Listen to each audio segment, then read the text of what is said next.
Salut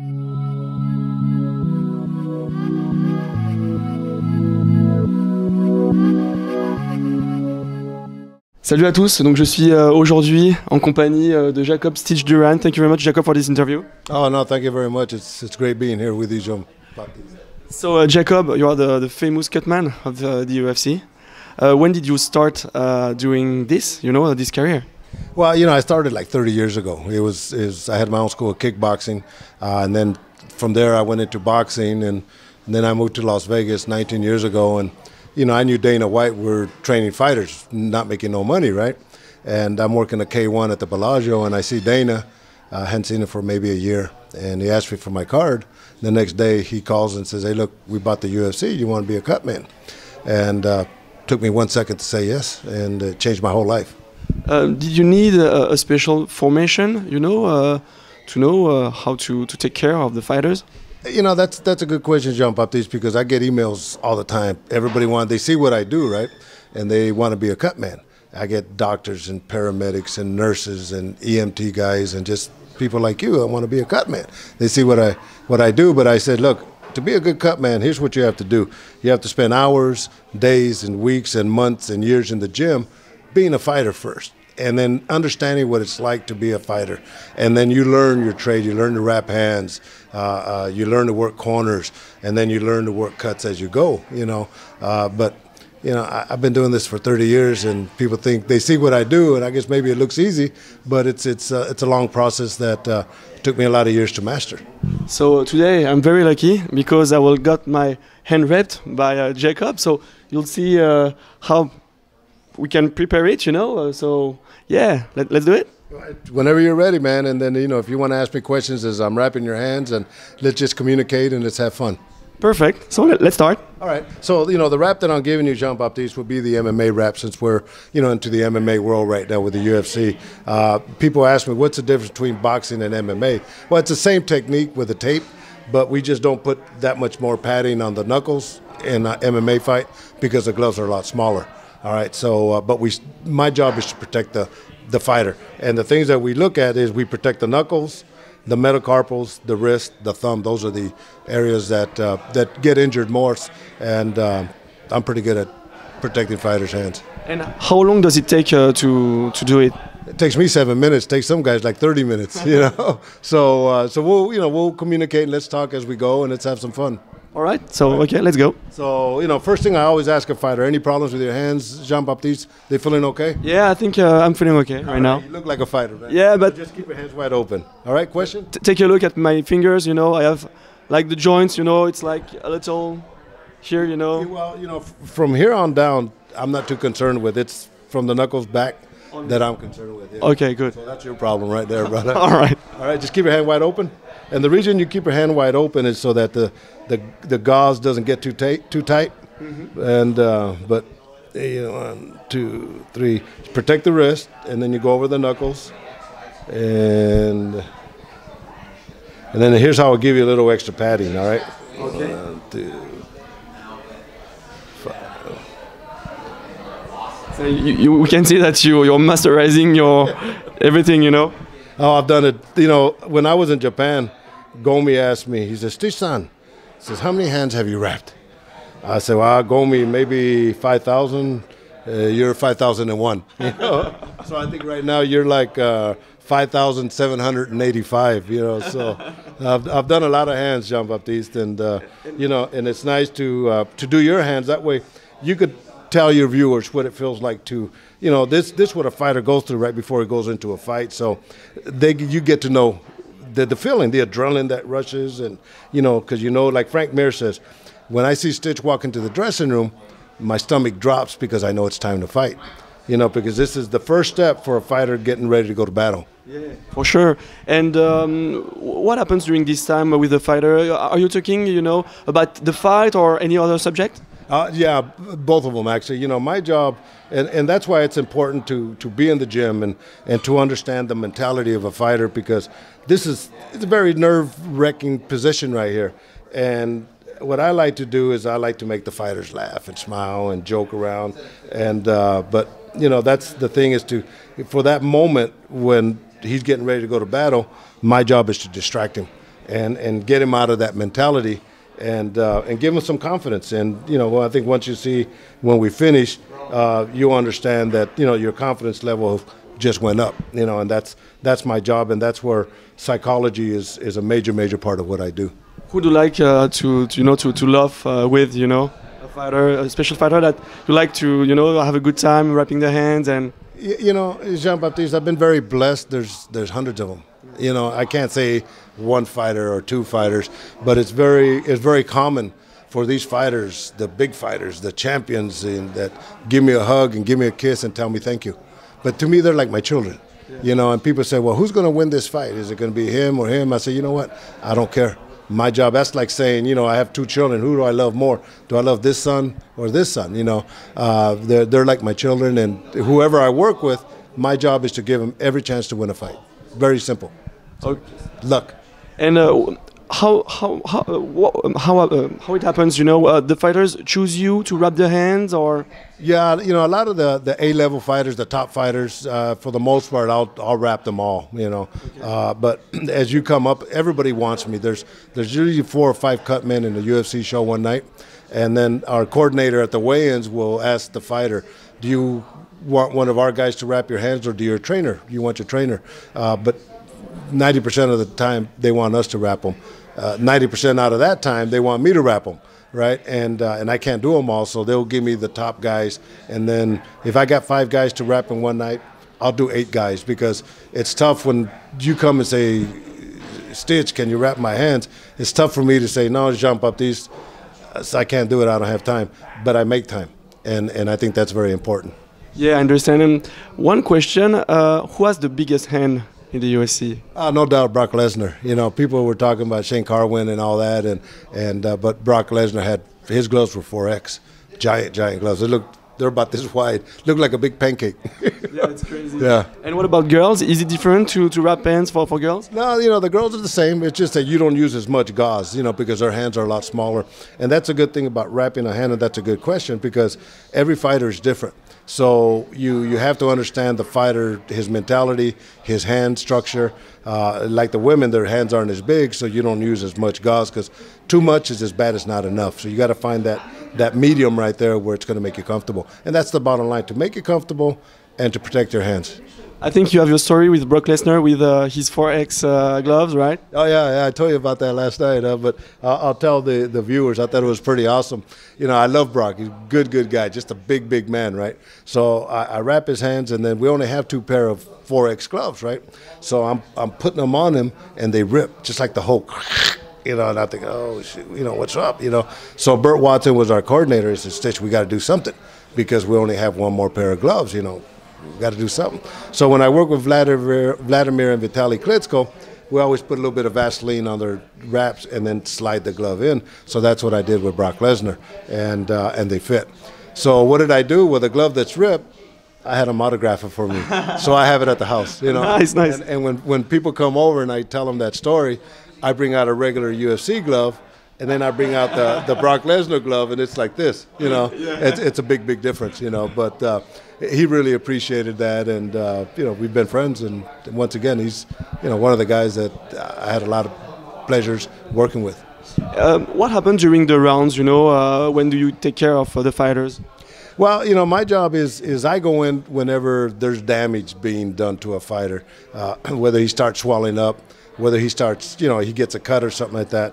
Then my job is to tell the corner man, let's say it's Greg Jackson. I said, "Well, Greg, your fighter is cut, I'm going to go in." So my job is to go in there, take care of that damage, and minimize the possibilities of them stopping the fight, and give him every opportunity to win a fight. So what do you use for it? It's like Vaseline and other... Yeah, there's Vaseline is the basic application that we put on the cheeks and the eyebrows, and that's in theory so that the punches will slide off, but so many guys get cut. I don't know if that theory works, but we continue doing it. But on the medications, the number one factor is the adrenaline chloride 1-1000. It's a epinephrine, which is a vasoconstrictor. That's what you see on the swab we put on the cut. And what that does, that closes up the blood vessels. So it stops them from leaking. And there's another product that I use called Quick Aid, that it's a little gauze pad made out of a seaweed base and 100% natural. And you put that on the cut, and it dehydrates the blood. Okay, So- all right. And some memories of, you know, top fighters who were like, you know, wow. Yeah, a lot of memories, brother. But that's why we're here, right? Yeah, for sure. And people always ask me, you know, what are some of the memories, you know? But I remember when Corey Hill, actually, he just passed away. When he broke his leg, he was fighting Dale Hart, and I got into the ring, and he's in so much pain, and his leg is going this way, and his foot's going this way, and it really bothered me, right? And so I'm holding him, and he says, "Well, Stitch, what happened?" And I said, "Well, look, you broke your leg. Scream all you want, you know." But his concern was his father. He's in all this pain, but where's my father? Where's my father? So we went to look for him, and then they shoot him up with a couple shots of morphine, and they put him on the stretcher, and they're ready to walk out. But show you the heart of the warrior. He says, "Stitch, I almost had him." So that was his mentality. You know, he's a fighter. He just had his leg broken, but he almost won that fight. And that was one of the great stories. We're going to talk and rap at the same time. Close your hand. Mm-hmm. Okay. And then, you know, there's people says, what's one of the most, you know, the toughest fights? When Chuck Liddell fought Vanderlei Silva. I'll never forget that. That was the reason I'll never forget for a couple reasons. Number one, it was one of the hardest fights I'd ever seen in my life, right? Turn it open. And but the thing about it, that was my birthday. It's December the 29th. Okay. And about a week before, I had told Vanderlei, I said, you know, good luck, man. I'm going to bring you good karma. It's my birthday, you know. Turn it. Close it. So I'm working in Chuck Liddell's corner. And after the fight, turn it open. I clean up Chuck Liddell. And then I go to Vanderlei and see how he's doing. And he's all swelled up. And I said, Vanderlei, how you feel, man? He goes, no, I'm okay, Stitch. He goes, but happy birthday. Oh. And I'm thinking, wow, man, this man was just in the toughest fight of his life. And he remembered my birthday in the middle of the ring, you know. So that was one of my great moments. Turn it open, and but man, I got tons of them. I think if you ask me about a fighter, I'll probably tell you a story about it. Lyoto Machida. Lyoto Machida is a great man. You know, I have so much respect for him. I worked with him. The first fight, turn it, close it. First fight I worked with Lyoto was in Japan, and Antonio Inoki was his advisor's manager, so to speak. And after the fight, he beat Rich Franklin. He beat Rich Franklin in that fight. But Lyoto, with the team, comes out of the ring, and Antonio Inoki is there, and Lyoto bows to him, and all of a sudden he just slaps him, bam! And I'm thinking, oh, what is that? I got my bucket, and I was going to leave. You know, I didn't know what was going on. But that was a tradition for them, you know, very honorable tradition. And even during the intermission, Antonio Inoki would get in the ring, and all these people, men, women, children, would get in line, and he would slap them. Not as hard as he did Lyoto, but he would slap them. That was a very honorable thing. Yeah. And so I ended up with a very good relationship with Lyoto. And when he fought Rashad Evans, and he won the world title, I went into the dressing room to congratulate him, right? And then in front of his father's very proud Japanese shogun type of fighter, wears his uniform and he sits very proud. And in front of his father, he said, Stitch, in the ring, you are my father. And man, I looked at him and I looked at his father, and his father's agreeing, you know. I said, that's because it's very traditional Japanese, right? And to me, that was a big, big honor. You know, so sure, I imagine. It was tremendous. How was this first UFC in Mexico City? You know, I missed the last one. I wanted to go to the last one, but Vladimir Klitschko was fighting in Germany, so I went and did that fight. This was my first fight that I went there, and I went 2 days earlier to visit the motherland and just get that energy in my system, right? And but I got to see the pyramids, and I went to see the Aztec ruins, and the fans in Mexico City were fantastic. It was unbelievable, and you know, but the fight for Cain Velasquez wasn't good, you know. But the fans were tremendous, and going to Mexico City was a blessing for me. So at the UFC, we had French fighters. One of them is Czech Congo. Do you have a story with him? Yeah, you know, Czech Congo, I like Czech Congo, and I always tell people, of all the people that have walked towards me getting ready for me to put the Vaseline, the most intimidating guy is Czech Congo. He just looks, he's a man's man, no doubt about it. Good looking, very body structure, very nice guy though. And not know, if I didn't know him, I'd say, you know what, I'm going to buy you a beer, you know. I don't want nothing with Czech Congo, but super, super guy, man. And I remember the fight when he fought Pat Barry. That was 2 knockouts in one fight, but he ended up getting the better of the 2 knockouts. Yeah, no, it was a good souvenir. Yeah, so, all right, we're going to continue. Just keep your hand open, and then close it. And then here's how we protect the metacarpals right up on the, all right.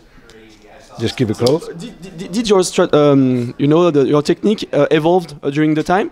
Yeah, I did. And then let me show you this. I'll show you. Give me a second here. I'll show you this scar. You know, I always tell people when you learn to wrap hands, practice on yourself, because that way you know if it's too tight, you know where you have to put more pressure, and you understand the anatomy a lot better, right? Well, you see that scar right there? That's a little scar. I was home by myself, and I'm wrapping my own hands, and then what I'm doing is I'm cutting the gauze off, and the skin turns like this, and it gets about this big. I just take everything off, and it started bleeding a little bit, and I'm thinking, well, you know what? I'm a cut man. So I went to the refrigerator, I got my medicine, I applied it on myself, and this is a scar that somebody let me know that, you know, you should be proud of it. You know, so I'm very proud of it. But this technique that I'm using here is the formula that I use 90% of the time, because it works for a majority of the fighters, right? And if you have, you know, other injuries or something like that, then I'll add to that. But this is the one you go to battle with, brother. I can see that on the tape. There is your name, Stitch. Yeah, you know, that's you know, my job is to educate Jean-Baptiste, and I'll tell you, when I first started, and it was boxing before this came around, right? I asked this veteran boxing cut man. He did a good job on a cut. I said, you know, I'm trying to be a cut man. I want to learn to be a cut man. Can you tell me what you did? Well, he says, fuck you. I'm taking this to my grave, and you have to learn just like me. That was the old mentality of the old cut man. But in that, you know, being a martial artist, my job is to teach. So I felt about this big when he said that. But now my job is to educate. And one of the things that I do is I bring out product that is better for the sport. Keep it open. And then and this is one of the things is the tape that I created, and it makes it a little bit special because I added more glue to it, and it's very easy to rip. Okay. Close it, and it wraps a very good hand. And so, you know, I also created a new KO swab. That's the metal we use, and which is curved, because all the injuries happened on the cheekbones and the eyebrows, right? And the end swells that they had were all flat. So to me, it never made sense. Well, if the injuries this is contoured, why not make one? So the one that I have is contoured, and you know, I've been real blessed with educating the people and making it safer for the fighters. And can we buy all this stuff? Yeah, you know what? In Europe, you could go to Bad Boy. You know, I'll tell you the story with that. I had met the owner of Bad Boy in Brazil with Mario Yamasaki, and I'm telling him the story, you know, Robin Offner, right? And I'm telling him the story that, you know, here's what I'm doing, and he's telling me, nah, Stitch, I'm not interested, right? So about 4 months later, we have the MMA Awards in Las Vegas, and he sees me, and turn it, close it, and he says, Stitch, can we talk? And I said, yeah, what's up? He said, you know what, I did my research, and the tape is a very fast turning over item in our industry. Can we talk? So I live in Las Vegas, and their office is in San Diego. It's like 5 hours away. So my wife and I drove to San Diego. And when I got there, they had a whole presentation package for me. And I said, wow. So they said, you know, we could do everything for you. We got distribution all over the world and would like to work with you and all that. We shook hands, and here I am. Nice, nice. So they're doing everything. Turn it, open. And this is the final thing. Once you get, you know, you cut around, you just kind of make it more comfortable for the fighter. And we're almost done. Yeah, so why are you cutting here? Yeah, this is just the excess, and I'll show you. It's just the excess tape and gauze, because what you want to do is you want to create kind of like a, close it? You want to create like a glove. How's that feel? Very nice. Amazing. Yeah, no, really, c'est vraiment incroyable la sensation, là, le poing est vraiment bien maintenu, le poignet, c'est incroyable au niveau là, des articulations, on sent vraiment, c'est incroyable, on voit qu'il y a énormément d'expérience, que voilà, c'est tout le savoir de Stitch dans ses bandages, voilà quoi, je suis vraiment très très heureux, c'est un honneur pour moi d'avoir les mains bandées. Thank you so much Stitch for this, it's amazing. What size of hand do I have, do you think?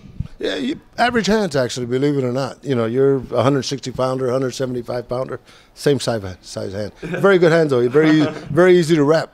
Okay. Yeah, and so, but how's it feel? Very nice. No, I want to, you know, to punch now.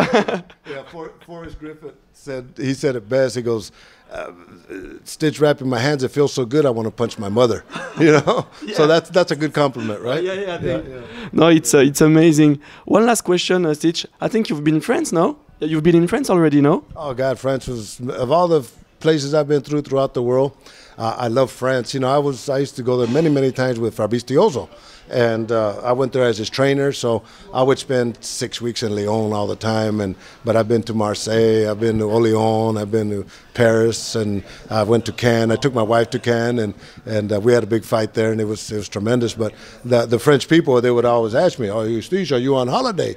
I said, "No, I'm the coach for Fabrice DOJJO." Man, I would have the best food in the world. Of all the places I've been to, Jean-Baptiste, there's no food better than the one in France. Vive la France! Huh? Okay, thank you very much, Jacob, for this experience. I loved it, and yeah, you're the best. So keep up doing your good work. Well, thank you very much. And you know, Globe MMA goes. You know, you guys here in Globe MMA, if you guys are listening, this is the baddest man in France, one of the baddest guys in the MMA industry. So he has a lot of good information. Make sure you tune in to Jean-Baptiste. Thank you. Thank you, Jacob. Merci beaucoup.